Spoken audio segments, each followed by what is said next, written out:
Hey guys, just thought I'd do a little update. I'm just doing a custom build for a customer at the moment, and I've been trying to do as many quotes as I can to keep up to date with installs for the domestic stuff that people are buying off the shelf and other pieces. There's a few reasons that obviously the custom installs are going to be costing more than going to Selwood, Dunster House, Wiki. I mean, a lot of people do tend to get these sets, especially Wiki, tend to be the Facebook parents. That's the only place they seem to advertise, but no one's really looking at what they're actually buying. And then the reviews are incredible that I've been reading and looking at on YouTube and stuff, where they, everyone seems very happy with it, which is great, and it's a nice thing to see. But what the problem is if you're not comparing it to anything that is actually of a decent quality, then you're going to be suffering a little bit more. So we recently went to a job. Fortunately, I've got leftovers of other pieces, so I can show you, where there was a bridge, a clatter bridge, one of those wobbling bridges that go underneath it. What you tend to get is, I'm just trying to wind it up, this is a piece of, well, normally like tension fabric. It's the sort of thing you get on little ratchet straps and stuff like that. Can hold some decent weight and significant if pulled from end to end, so you're pulling it like that. This, however, is held into a piece of wood that's 8mm thick with a screw that's smaller than my finger. And just to put it into perspective, this is the thickness of the wood. Further away, rather than right up against my face, you can see it. So what you've got to make this clatter bridge is a whole load of lengths of wood like this, held in with the fabric. Now there's my finger, so a screw has to go into the bottom of this wood here. Obviously it's not going to go very deep and actually get a good fitting, and it's just held with a little washer, and then this is bit of wood, bit of wood, bit of wood, bit of wood lining out. I mean, obviously it works. I don't know really what testing they've been through. I personally wouldn't be letting my kids run around it. When that wood gets wet and damp, the screw's going to twist, move, and you never hear all these people online saying how great their playset is 3, 4, 5 years on. You tend to just hear from those that shout the loudest, that are seemingly happy with their purchase. So the way we build clatter bridges, just one second, is, for example, this is just all the waste that we've just got left over from different jobs and pieces. So don't worry. You sink a pole in straight, and you have a nice big thick bit of galvanized steel chain that runs through into some 2x4, and it's screwed through. That other post would stick up like this, and it'd be off the floor. This is one that we sort of do for our trim trail. Alternatively, through 35mm bit of decking with a bolt and a big fat washer, and then a lock nut through the bottom with a small gap between the each part of the decking. So if there's smaller kids, we tend to keep it quite close. If there's bigger kids and they want a bit more for wobble, then there are set gaps that we work to. So this bit of wood that we use here is what we use as a floor. The bit of wood that I'm just about to show you is the same as what Wiki would use for a floor. And the bit of wood here is the same that Dunster House use and Selwood. Oh, it's quite heavy. So the wood that I use on the top, then Wiki, Dunster and Selwood. So as you can see there, it's a fairly significant difference in what you're actually trying to buy. That's just, so what we covered? We've covered the floor. We've covered a wobble bridge.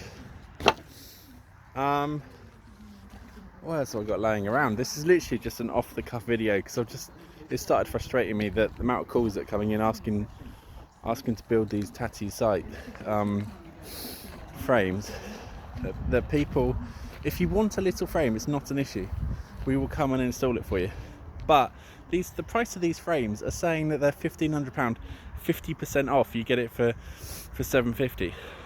Now, if a company can do 50% off, do you not think the recommended retail price is probably a little bit overinflated to begin with?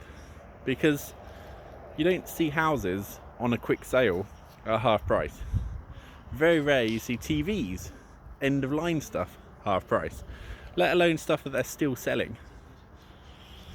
So I'm just a bit confused how a manufacturer can come to you guys as customers and say this is a £1,500, £1,600, £1,700 project, or product, and I'll sell it to you for less than half price. If you can make up a price of a product, then the RRP is that. It's what retailers use so they can keep telling you stuff's on sale, so that you rush to buy it, and then you realise that actually it was at that price and has been sold at that price all the time. So this is as I say, my scrap pile. We get a lot of cut-offs. This is from NI climbing frames. One of the manufacturers that can build onto a slope and that get concreted in, rather than Wiki, Dunster, Fat Moose, Selwood, everyone else that has to build a box, and we'll go into floor level in a minute. So this is 2 monkey bars either side, and this is rubber. This is a wooden dowel that goes through. You can see there where this is just laying out, that bit there is the moisture, that's what's getting wet. This is supplied to a customer from NI who were particularly unhappy with it. We tried to get another one and I didn't get one. So we just built them one ourselves. Look at that. Every single one of these is put in. So this was, as I say, supplied by NI climbing frames. Customer was unhappy. And what I'm going to show you here is something you need to just be aware of. This end here, 51.5, maybe 51.7. This end,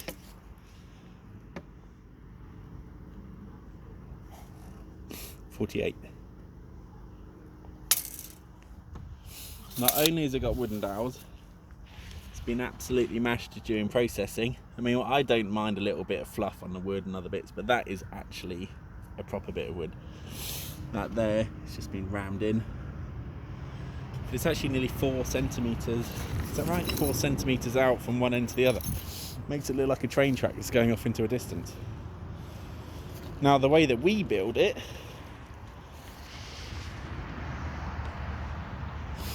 galvanised steel rod. Well, we try and build it square. So our monkey bars are going to be wider than this. They use 100mm, whereas I believe this is going to be less. 90. So we use a 100mm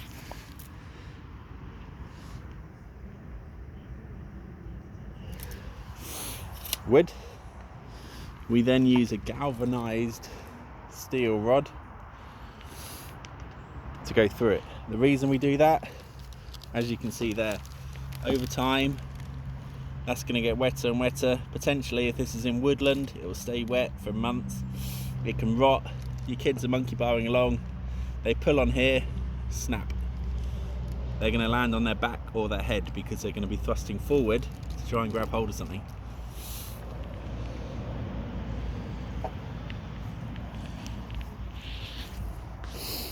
Okay, how's that?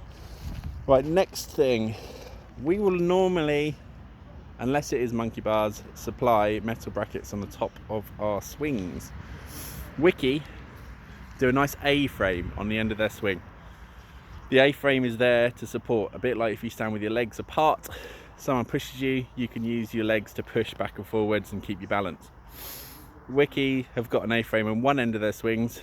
On the other end of their swings, it joins one upright pole, which joins the tower. So I asked the question, why do you need an A-frame one end and an upright pole the other? Well, you need an A-frame both ends, or you need the tower wider with it joining in the middle to build enough of a support. What they also do is not use these. So this holds each leg, and the leg attaches inside here and inside here, and that lifts that off the floor. That keeps it at a nice distance, and that metal stops that swing from twisting. Wiki use one bolt. So rather than this metal bracket, the swing comes along and there's one bolt between the two legs that forces up inside and clenches. Now if that one bolt is not millimeter perfect, every time that swings, it's going to keep moving, and eventually that swing's going to start wobbling and you're going to get that classic movement.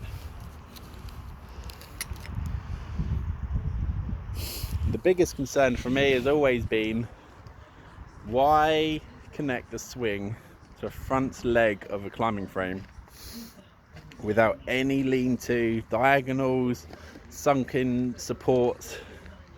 Every time that child's swinging forwards, you're just going to keep pulling that pole, and the main frame is then going to flick over. So that's the swings covered, that's the floor covered, the monkey bars covered. What else have we got? These are, as I say, this is just an off-the-cuff thing that I've had where a few customers have asked me why we charge more. Next one. I think this is Dunster House. You can see the colour change in that.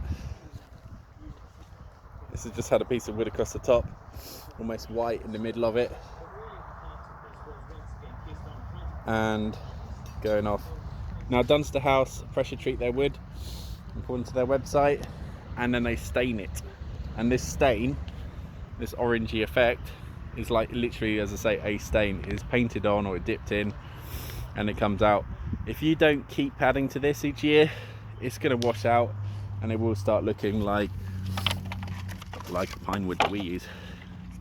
So here is just a thinner piece of wood. I was actually a little bit deeper than that as well at the minute. Again, this is just an off-cut. You can see the thickness and difference. So Dunster House use this wood, and they're cladding as a fence panel and for their roofs. And what else do they use it for? Their cabins underneath it. The cabins normally sit upright again, so when the swing's going, it allows them to pull. Normally we always put ours horizontal. It just means that when they're swinging, it just adds an extra strength. So if you've got that as a fence panel held in with 4 screws, to put it into perspective, this is what we use. That's a fence, screwed through from the top and the bottom with 4 screws, not from the front or back. Again, if the kid's there and they're swinging their leg, they're trying to kick it, and you're only holding something in with a 30mm screw, that's 33 centimeters, 30 millimeters. If the kid keeps kicking it, it's probably going to break or come out. Ours is held in, I believe, with 85 or 90 millimeters, goes right into the top and the bottom of the wood. If the kids are kicking it, they're kicking against something that's actually supported from the top and the bottom. If you've got a panel with a screw from the outside and I'm stood here kicking it, I'm kicking against a couple of little screws. It's going to pop off once the kids start getting over 5 or 6. Now, not all kids run around kicking stuff, but if one of them's having a tantrum, they're playing, they're trying to push against it, they're sat on it and they're leaning against it, that's where the concerns have always come in. And this is what we're looking at. And that again is another perfect demonstration as to the difference, in my eyes, that you pay for with a custom build versus buying something off the shelf. Now, if size is an issue, then obviously just tell us and we can make something a bit smaller. Not all of our jobs are absolutely monstrous. Obviously, people that want to get something a little bit bigger can't go to Wiki, can't go to Dunster, because they just don't have that service. So that's the majority of our builds. However, and I call them like London builds, where gardens are a little bit smaller, you need smaller towers, you need stuff to fit into tighter spaces or around vegetable beds, and you know, all sorts of different issues. We can just make that. We can make a tower smaller, but a lot of the sizes that you get with Wiki tend to be very, very small. And if you measure them and people say, buy this, it's really cheap, you've got 1.2 meters off the floor, that's not a lot higher than your worktop at home. Now, Wiki's main towers, I think, on their kings and their queens and all those sort of things where they have multi-towers that are all linking up, those towers themselves, I believe, are around 80 centimeters squared. So play space internally, once you put fences on, the legs sit inside the floor, gives you like around your 55-60 centimeters once you've taken off the size of the legs and the fence panels internal and other bits and pieces. Now that sort of size is just over. That sort of size is, imagine your kid standing on top of your dishwasher or washing machine. That is literally the size of play space. So you might get 3 towers, but if you get 3 towers that are only big enough for 1, maybe 2 children to stand on at any one time, then when they're running around in circles, they can't really run past each other. Our generalized towers start from 1.40 meter, 150 size squared. Whole idea of that is you can get 3-4 kids quite happily stood up on top, shouting hello, and they can run past each other, stand up there with each other, read stories, do what they want, but they're not forced to literally stand up. The other thing, across bridges, we don't really have height limits. We tend to try and bury separate poles in. Wiki, and I just keep coming back to them, their actual gap at the top of their ladders, their slides, coming out of doors, often less than 40, if not 50 centimeters, or probably 50, maybe 40 centimeters high. So that's the length of the average child's leg when you come to buying a climbing frame. So if they want to come out of that slide, all of a sudden they're sat down on the floor, having to lean back or lean forward to get out, to then sit back up again. Going across bridges is exactly the same scenario. You climb up onto a tower that's the size of your dishwasher, you then back down on your knees, you through a little entrance, you stand back again, you walk about 1.5 meters to maybe up to 2 meters across a clatter bridge held together with some fabric and little tiny screws, back on your knees, back through. It's the play space once you get 7, 8, 9-year-olds, just doesn't work. Dunster House selling sets saying that they work for 14-year-olds. That, as far as I know, is based upon a weight limit, and all their tests are 49.9 kilos for children on their play set. I wouldn't have a 14-year-old on the play set. When I build Dunster House sets, don't specifically climb up on top of the towers. Don't believe it'll be holding me. Right, I'm just going to have another look for some more bits. Okay, next thing on the list. Sorry, it's pretty chilly out today. As I say, just literally making sets. So first peg, I believe this is from Fat Moose. This sits into the ground, goes up against the side of the unit, and you put a long lag screw through here, concrete the bottom. They fit quite nicely. What you get is the main leg would be set where this stone is. You dig a hole next to the leg, that can come out. This peg sinks in all that way round and screws to the bottom of the leg. Wiki ones, I don't know why I've got this packed, but that's a lag screw. Tend to get a little washer. These are almost the same with a little kink at the bottom. You have your main leg that sits where that is. As an installer, we come along, dig out next to it, not underneath it, put this in the ground, and then we use these lag screws. I think it's 2 on this one, so we use this one uses 2 lag screws. Then we concrete in the peg, level it all over, all good.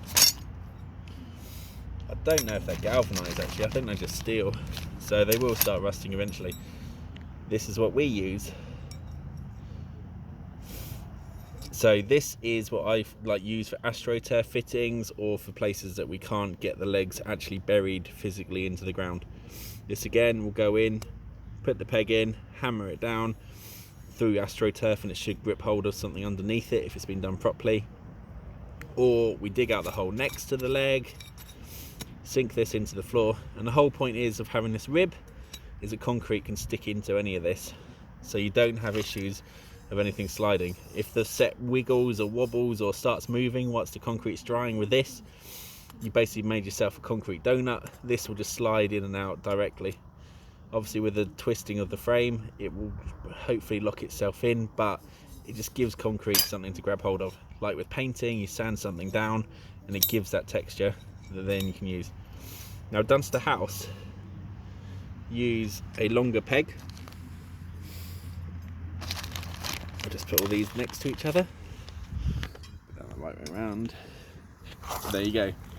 So this is a longer peg. They do say that you don't need to obviously concrete in their playsets.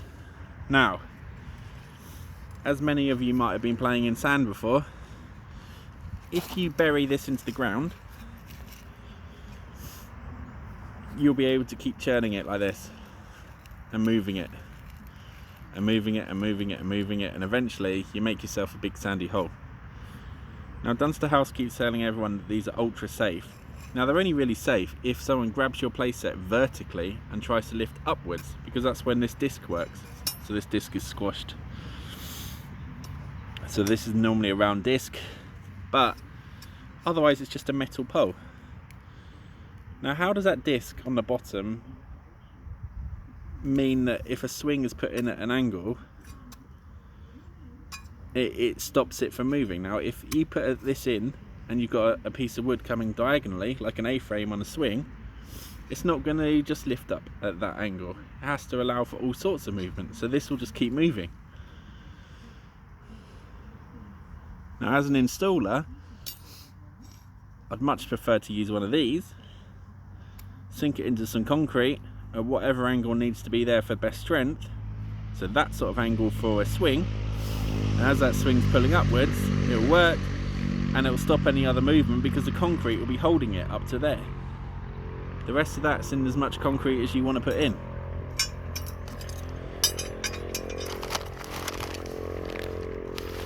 Oh, I've got one for swing hangers next. Okay, I'll go look at some swing hangers. So here we are, just inside the unit. So this is what we tend to use, or try and use, for a decent size install when people have got bigger kids, or they're saying that they really want it to last a lot longer. These are known for being like almost commercial grade, fully welded around the bottom. Oh, try and zoom into that. There you go. The only annoying thing with this is it uses an Allen key, so it's not as easy to get swings on and off. But if you're doing a commercial swing, we do tend to use these. Second option is one of these, which is the most popular normal sort of install. This you can just clip swings on and off with a little carabiner. Opens, shuts, spring loaded. That goes straight through the wood with a washer on the top and pops out, much like, oh, I got it. That one there, that's not actually on the swing hanger. So this pops onto the plastic when it's actually there. As I say, this is all our leftover stuff, and it's been out and about for years. So that's the swing. Goes straight through the wood, tension's up, big washer on it, stops it pulling through. Now the other question, what is safer? Because most manufacturers tend to do it like this. We do it like this because from experience and what I've seen, you put it on, you do it up, everything's good. As the wood dries or swells and shrinks and gets bigger and fatter during winter, and as it gets wet and other bits and pieces, it just does what it needs to do. Now, Dunster House, on their website that I've been reading recently, and I've just had a discussion with a customer, they say how much safer the around the swing legs go. Well, they are, in theory, because they go round. But what you get is it goes around. You normally bolt through here just to hold it where it needs to be. Swing is exactly the same. These ones do tend to pop in again, and there's carabiner hooks. But then as the wood shrinks in summer, you've got a gap around the actual swing beam, so it actually tends to start making a donking noise as the kids are swinging. And then during winter, the wood swells again because all the moisture gets sucked into the wood. So you basically are holding the swing on with that one bolt rather than just going all the way through. Now, I don't think there's one that's safe and one that's not safe, but don't get taken in by clever marketing and saying you have to use that set. Now, we've clearly got both. We use whatever we need to. We've also got like spares. We've got round ones and all sorts of different bits and pieces. Some ninja handles there as well we had made up. No one's really selling those. We put those underneath the monkey bars. So if you want monkey bars and swings, or without the swings, we then attach the ninja handles as well, and it gives you another dimension for climbing. Again, is it safer? Is it not? You decide. Right, that's mostly all of it. It seems to be like I'm just upset with Wiki, but I'm truly not. We do so many of the Wiki installs. I mean, they work for smaller gardens, they work for people that just want to choose what they're doing, or smaller kids, or just if you want something cheap, cheerful, and fits that need for that short term. I would say probably nearly half of the Wiki installs we do get called back after a few years, and then they want another playset, so a bit of a false economy really. So what I'd like to finish on is, with the Wiki sets, be cautious of the amount of tarp that's used. This is Fat Moose as well, they're basically the same company, but they're tarpaulings, all the coloured stuff. When you see the flags flying and they're blowing around all nicely, just take note and look at the instructions, what you can download. It tends to be a vertical piece of wood, a triangle bit of just vinyl, like plasticky, like I don't even know what it is. It's almost like a bin bag, maybe a bit thicker, maybe a piece of cardboard, and it's just cut into a triangle shape. Now Facebook, Photoshop, everything does kind of push a lot of things into your imagination, and I always hope that people take it into consideration that they do Photoshop almost everything. So how they manage to sell hundreds and hundreds and hundreds of thousands of sets when they're making walls out of plastic that breaks down and deteriorates over a few years, and I believe they actually tell you to take it indoors in the winter. I know that Plum does the Plum Bison and Wildebeest, and the actual towers, the tarpauling underneath, and the cube I think it is, but that actual tarpauling and the vinyl underneath it, the instructions actually tell you to take that off during winter time because it only lasts a couple of winters. So you're buying £15,000 or 1,500 quid, £2,000 play sets that are telling you to take the actual the actual vinyl off, and it's not just an unclip job, it's a physically get underneath and screw. And if you haven't, obviously, and it deteriorates over a few years, they're not going to suddenly replace it. Top tip for looking at Wiki, Dunster House, Fat Moose, where you've got a white background behind your playset, it gives you nothing to look at and actually work out the size and dimensions and all the stuff. Look at the floor height, get a tape measure out, measure your worktop, measure the like if it says it's an 80 centimeter square tower, then take off the width of the legs times 2, because that will give you an internal size between the front and the side leg, for example. Or the other one is, most towers tend to sell their accessories on there as well. So if you've got a picture of a handle, for example, then just take into consideration the size of your kids. Now a handle is around 9 inches. That's 23 centimeters, or it's actually bigger than that, 24 centimeters, 9.5 inches. So I've seen, and I did one of these the other day, a wiki tree house was bought for an 8 or 9 year old, and they thought it was a lot bigger. They phoned up, the instructions said it goes up to 14 years old or 15 kilos. They bought it, we built it. Father came home, was quite unhappy with it. When I showed them the picture online and showed them the size of a handle against the actual openings that the kids were expected to climb through, the child couldn't even get his shoulders through it. So measure the width of your child's shoulders.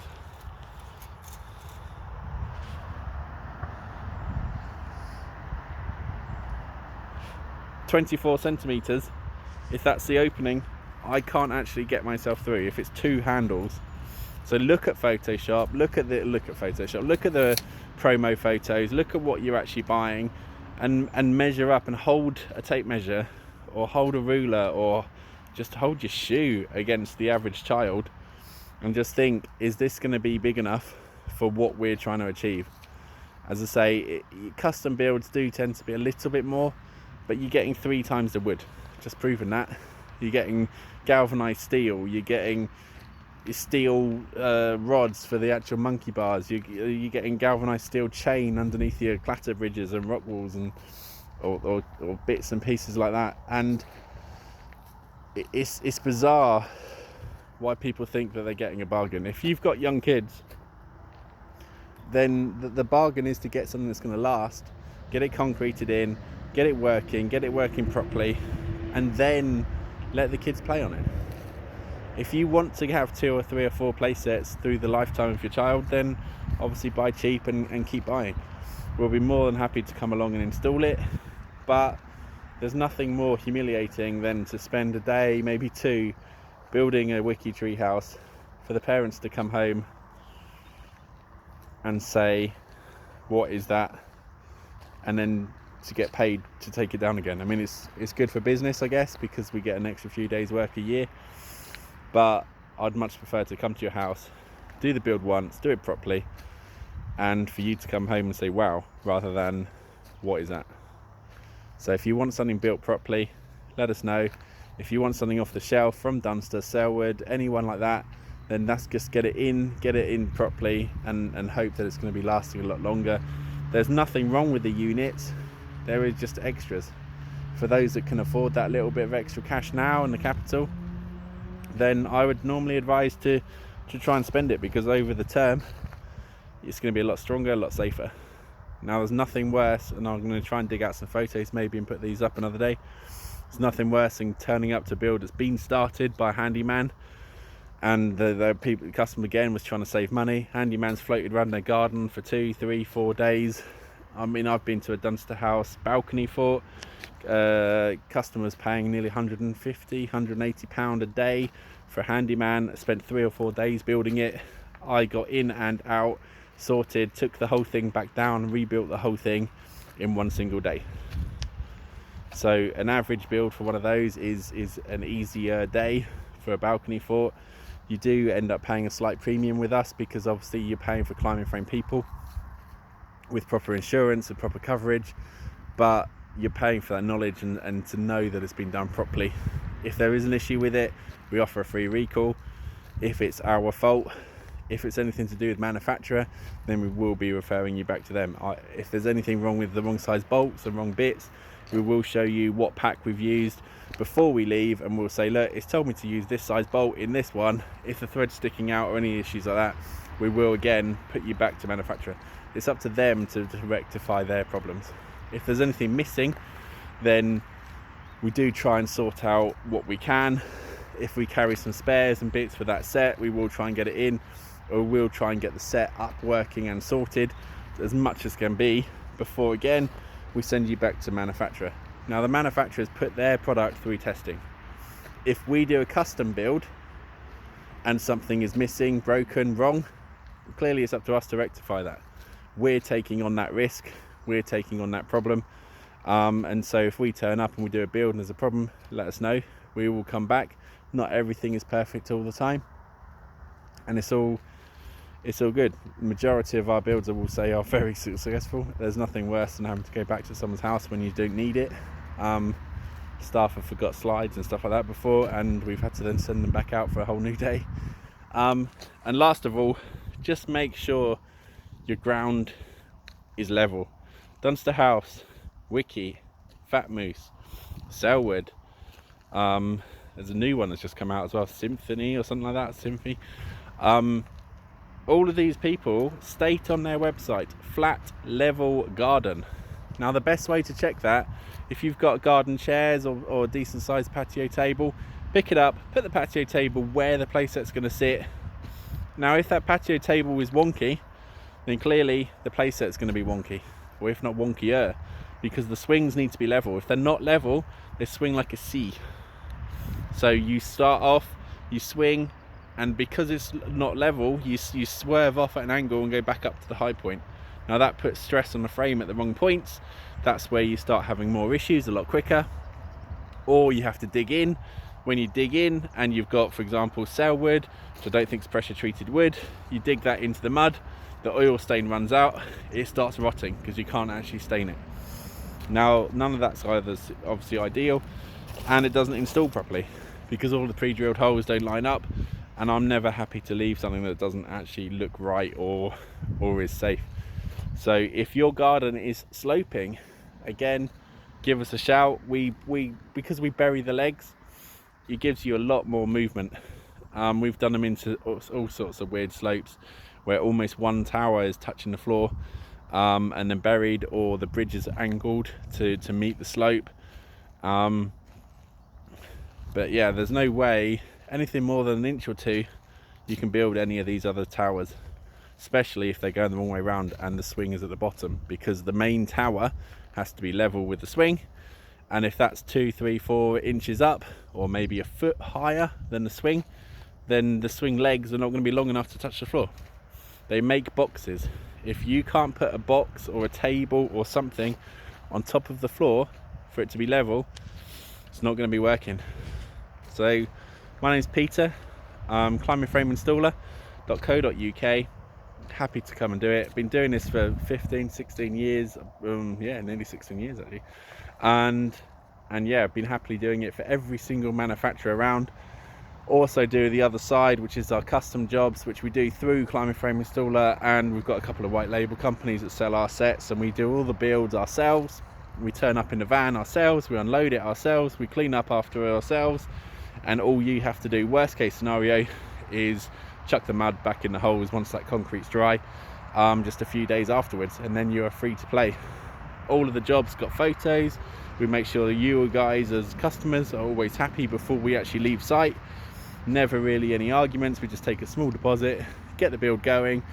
A few weeks later, tend to turn up with the playset. It's that simple. All the way through lockdown, we were still working. We were working on 3-4 week notice. Wiki was sending out sets, some of those play sets were 8, 9, 10. I think one of the customers we went and did a bill for NI was on over 14 weeks. So I think they were waiting on a tube slide or something else. Absolutely incredible. We're building stuff twice the size and we're turning up doing it.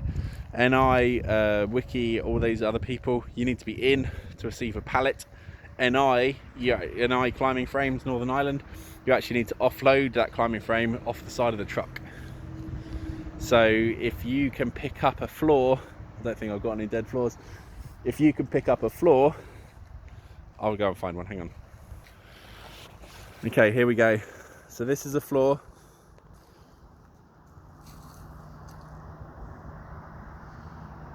With decking.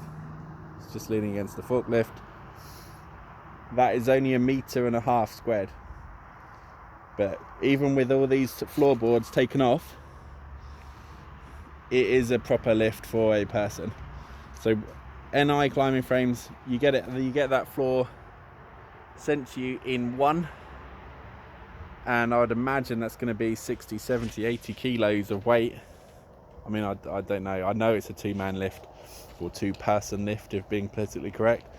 Now I have lifted them with my partner. We've done a few NIs where we've had them sent to our house to help the customer, offloaded it off the truck, got it into the van, and then gone and delivered it for the customer, which is obviously proves really nice.